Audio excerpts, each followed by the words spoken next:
I really liked it. I thought it was great. I loved it. Captain America was very good. Delivers. Marvel Studios, excellent job. I haven't seen the other stuff this summer. So if you're going to see one superhero movie this summer, Captain America works. It's good. Well, I don't want to give anything away, but they put some really great character development in it, and I was very happy about it. I was not a huge fan of the movie. I kind of felt like they made Steve Rogers a really flat character. The movie was really good. I actually really enjoyed the movie. I loved it too. There were some really great parts. I liked a lot of the action sequences, especially the final fight. But overall, I just didn't love the movie. It's purely Captain America. They don't try to do any drama, like any political drama. It's very patriotic. Definitely the fight scenes were great. In my opinion, it's just my opinion. If he'd made out with Bucky a few times. Yes! That might have upped my rating of the movie to like 4 stars from 3.5. Absolutely. If Bucky and Captain America got into some type of situation, whether or not implements were involved, I'd appreciate it. I think there's a missing foxhole scene somewhere on the cutting room floor. I'm sorry, what hole? I'm betting it was Bucky's foxhole. I just think Captain America has, power at the top written all over him. Once he's got that serum, he said, no, I've been on the bottom all my life. It's time for little Steve Rogers to be doing some slamming. But the big reveal when he transformation, that's when you like. Yeah. That was the best moment. Yeah, when it's like. I think Haley Atwell's tits are the new star of summer cinema. Yeah, who wins the chest fight? You've seen both. Who wins the chest fight? Is it Thor versus? Chris Hemsworth wins. Yeah. Chris. Every single one. Wait, when Chris I saw Evans Thor, or Chris Hemsworth? Yeah. Thor wins. Thor. I'm gonna have to go with Chris Evans. He wasn't kind of that pretty boy douchebag that he kind of comes. He wasn't a douchebag. He was not douchey. He was very, very earnest. I thought he was born to play Human Torch, but apparently he was very like Captain America, very patriotic, underscored.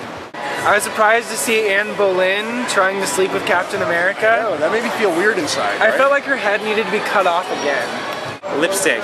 You wouldn't think she would spend that much time in the mirror because she's, a busy army lady, but that shit did not look easy to pull off. I mean, it was sculpted and drawn on with a brush, something you wouldn't think they would just have at any army camp in World War II. I thought they did the Red Skull beautifully, articulated.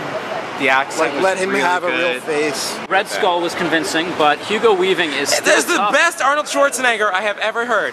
The entire fucking movie, it was the best Arnold Schwarzenegger impression I have ever heard. Even with a German-Austrian accent, he's still the agent from Matrix, and you want him to say Mr. Anderson. The red face wasn't cheesy. No, it didn't look like a I horrible remember seeing CGI pictures face. and I was a little worried, but then seeing it in action. It's great. Oh my god. The guy from Twins in a Red Skull. And his face is... where was Danny DeVito? His face in is a little Red bigger Skull. when he takes the mask off. I don't understand that. I kind of like the aesthetic of it. I think they should have done a little bit more in terms of pushing and making it a little bit more stylized toward the 40s. I kept waiting for it to spring back into modern times, and the fact that spoiler, it didn't do that until the end was a distraction.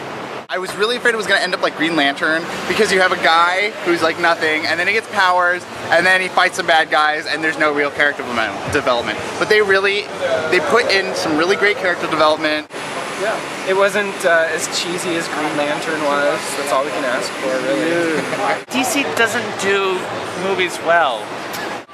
The question was, who was the first Captain America's sidekick to take their name from the Kid Commandos? Turns out it was Captain America's girlfriend, Betsy Ross. Not the flag sewer, but the gun toter.